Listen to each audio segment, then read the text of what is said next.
Il était une fois un homme qui avait de belles maisons à la ville et à la campagne, de la vaisselle d'or et d'argent, des meubles en broderie et des carrosses tout dorés, mais par malheur cet homme avait la barbe bleue. Cela le rendait si laid et si terrible qu'il n'était ni femme ni fille qui ne s'enfuit devant lui.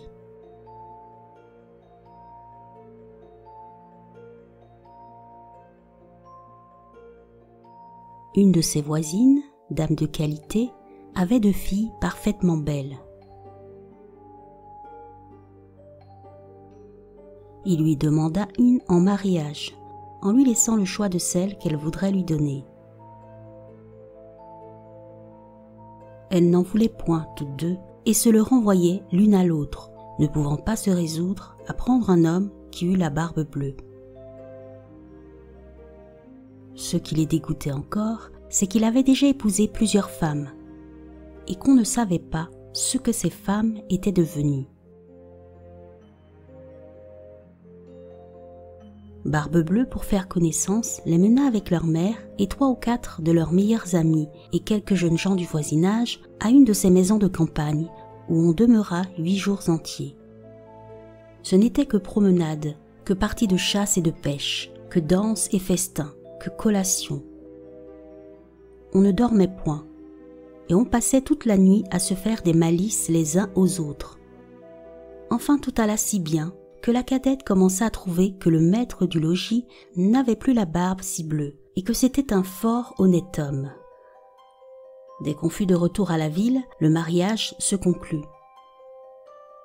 Au bout d'un mois, Barbe Bleue dit à sa femme qu'il était obligé de faire un voyage en province, de 6 semaines au moins, pour une affaire de conséquence, qu'il la priait de se bien divertir pendant son absence, qu'elle fit venir ses bonnes amies, qu'elle les menât à la campagne si elle voulait, que partout elle fit bonne chère. Voilà, lui dit-il, les clés des 2 grands garde-meubles, voilà celle de la vaisselle d'or et d'argent qui ne sert pas tous les jours, voilà celle de mes coffres-forts, où est mon or et mon argent, celle des coffrets où sont mes pierreries, et voilà le passe-partout de tous les appartements. Pour cette petite clé-ci, c'est la clé du cabinet au bout de la grande galerie de l'appartement bas. Ouvrez tout, allez partout, mais pour ce petit cabinet, je vous défends d'y entrer. Et je vous le défends de telle sorte que s'il vous arrive de l'ouvrir, il n'y a rien que vous devriez attendre de ma colère.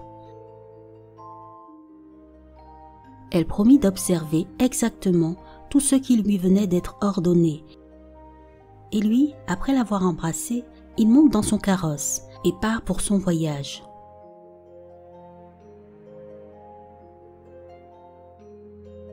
Les voisines et les bonnes amies n'attendirent pas qu'on les envoyât chercher pour aller chez la jeune mariée, tant elles avaient d'impatience de voir toutes les richesses de sa maison, n'ayant osé y venir pendant que le mari y était, à cause de sa barbe bleue qui leur faisait peur. Les voilà aussitôt à parcourir les chambres, les cabinets, les garde-robes, toutes plus belles et plus riches les unes que les autres. Elles montèrent ensuite au garde-meubles, où elles ne pouvaient assez admirer le nombre et la beauté des tapisseries, des lits, des sofas, des cabinets, des guéridons, des tables et des miroirs, où l'on se voyait depuis les pieds jusqu'à la tête, et dont les bordures, les unes de glace, les autres d'argent et de vermeil doré, étaient les plus belles et les plus magnifiques qu'on eût jamais vues. Elles ne cessaient d'exagérer et d'envier le bonheur de leur amie, qui cependant ne se divertissait point à voir toutes ces richesses, à cause de l'impatience qu'elle avait d'aller ouvrir le cabinet de l'appartement bas. Elle fut si pressée de sa curiosité que, sans considérer qu'il était malhonnête de quitter sa compagnie, elle y descendit par un petit escalier dérobé, et avec tant de précipitation qu'elle pensa se rompre le cou 2 ou 3 fois. Étant arrivée à la porte du cabinet, elle s'y arrêta quelque temps, songeant à la défense que son mari lui avait faite, et considérant qu'il pourrait lui arriver malheur d'avoir été désobéissante, mais la tentation était si forte qu'elle ne put la surmonter. Elle prit donc la petite clé et ouvrit en tremblant la porte du cabinet. D'abord, elle ne vit rien, parce que les fenêtres étaient fermées. Après quelques moments, elle commença à voir que le plancher était tout couvert de sang caillé, et que dans ce sang gisaient les corps de plusieurs femmes mortes et attachées le long des murs. C'étaient toutes les femmes que Barbe-Bleue avait épousées et qu'il avait égorgées l'une après l'autre. Elle pensa mourir de peur, et la clé du cabinet qu'elle venait de retirer de la serrure lui tomba de la main. Après avoir un peu repris ses esprits, elle ramassa la clé, referma la porte et monta à sa chambre pour se remettre un peu. Mais elle n'en pouvait venir à bout, tant elle était émue. Ayant remarqué que la clé du cabinet était tachée de sang, elle l'essuya 2 ou 3 fois, mais le sang ne s'en alla point. Elle eut beau la laver et même la frotter avec du sablon et avec du grès, il y demeura toujours du sang, car la clé était magique, et il n'y avait pas moyen de la nettoyer tout à fait. Quand on ôtait le sang d'un côté, il revenait de l'autre. Barbe-Bleue revint de son voyage dès le soir même, et dit qu'il avait reçu des lettres en chemin qui lui avaient appris que l'affaire pour laquelle il était parti venait d'être terminée à son avantage. Sa femme fit tout ce qu'elle put pour lui témoigner qu'elle était ravie de son prompt retour. Le lendemain, il lui redemanda les clés, et elle les lui donna, mais d'une main si tremblante qu'il devina sans peine tout ce qui s'était passé. « D'où vient, lui dit-il, que la clé du cabinet n'est point avec les autres ? » ?»« Sans doute, dit-elle, que je l'ai laissée là-haut sur ma table. »« Ne manquez pas, dit la Barbe-Bleue, de me la donner tantôt. » Après l'avoir retardé le plus possible, il fallut apporter la clé. Barbe-Bleue, l'ayant examinée, dit à sa femme : « Pourquoi y a-t-il du sang sur cette clé ? » ?»« Je n'en sais rien, répondit la pauvre femme, plus pâle que la mort.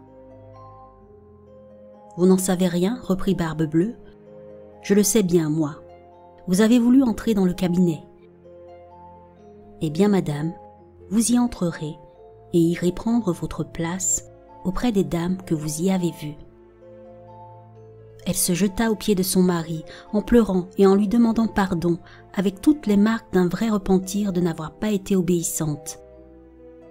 Elle aurait attendri un rocher, belle et affligée comme elle était, mais Barbe-Bleue avait le cœur plus dur qu'un rocher. « Il faut mourir, madame, lui dit-il, et tout à l'heure. »« Puisqu'il faut mourir, répondit-elle en le regardant les yeux baignés de larmes, donnez-moi un peu de temps pour prier Dieu. Je vous donne un quart d'heure, reprit Barbe-Bleue, mais pas un moment de plus. » Lorsqu'elle fut seule, elle appela sa sœur et lui dit : « Ma sœur Anne, car elle s'appelait ainsi, monte, je te prie, sur le haut de la tour, pour voir si mes frères ne viennent point. Ils m'ont promis qu'ils viendraient me voir aujourd'hui, et si tu les vois, fais-leur signe de se hâter. » La sœur Anne monta sur le haut de la tour, et la pauvre affligée lui criait de temps en temps : « Anne, ma sœur, Anne, ne vois-tu rien venir ?» Et la sœur Anne lui répondait : « Je ne vois rien que le soleil qui poudroie et l'herbe qui verdoie. » Cependant, Barbe-Bleue, tenant un grand couteau à la main, criait de toute sa force à sa femme : « Descends vite, ou je monterai là-haut. » « Encore un moment, s'il vous plaît, lui répondait sa femme, et aussitôt elle criait tout bas : « Anne, ma sœur Anne, ne vois-tu rien venir ?» Et la sœur Anne répondait : « Je ne vois rien que le soleil qui poudroie et l'herbe qui verdoie. »« Descends donc vite, criait la Barbe-Bleue, ou je monterai là-haut. »« Je m'en vais, répondait sa femme. Et puis elle criait : « Anne, ma sœur Anne, ne vois-tu rien venir ?»« Je vois, répondit la sœur Anne, une grosse poussière qui vient de ce côté-ci. »« Est-ce mes frères ? » ?»« Hélas, non, ma sœur, c'est un troupeau de moutons. »« Ne veux-tu pas descendre ?» criait la Barbe-Bleue.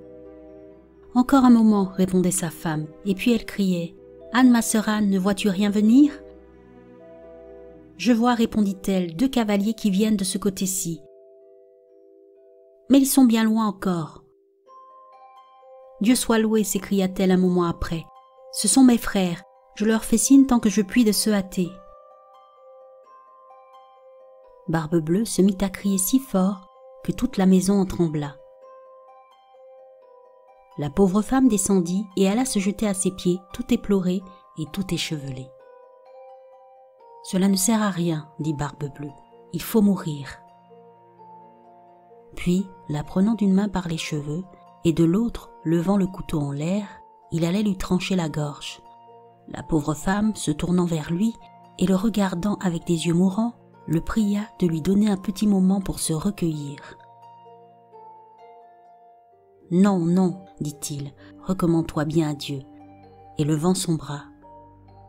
À ce moment, on heurta si fort à la porte que Barbe-Bleue s'arrêta tout court.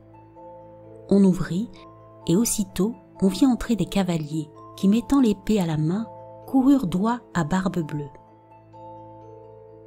Il reconnut que c'étaient les frères de sa femme, l'un dragon et l'autre mousquetaire, de sorte qu'il s'enfuit aussitôt pour se sauver. Mais les deux frères le poursuivirent de si près qu'ils l'attrapèrent avant qu'il pût gagner le perron. Ils lui passèrent leur épée à travers le corps et le laissèrent mort. La pauvre femme était presque aussi morte que son mari et n'avait pas la force de se lever pour embrasser ses frères. Il se trouva que Barbe-Bleue n'avait point d'héritier et qu'ainsi sa femme demeura maîtresse de tous ses biens. Elle employa une partie à marier sa sœur Anne avec un jeune gentilhomme dont elle était aimée depuis longtemps. Une autre partie à acheter des charges de capitaine à ses deux frères.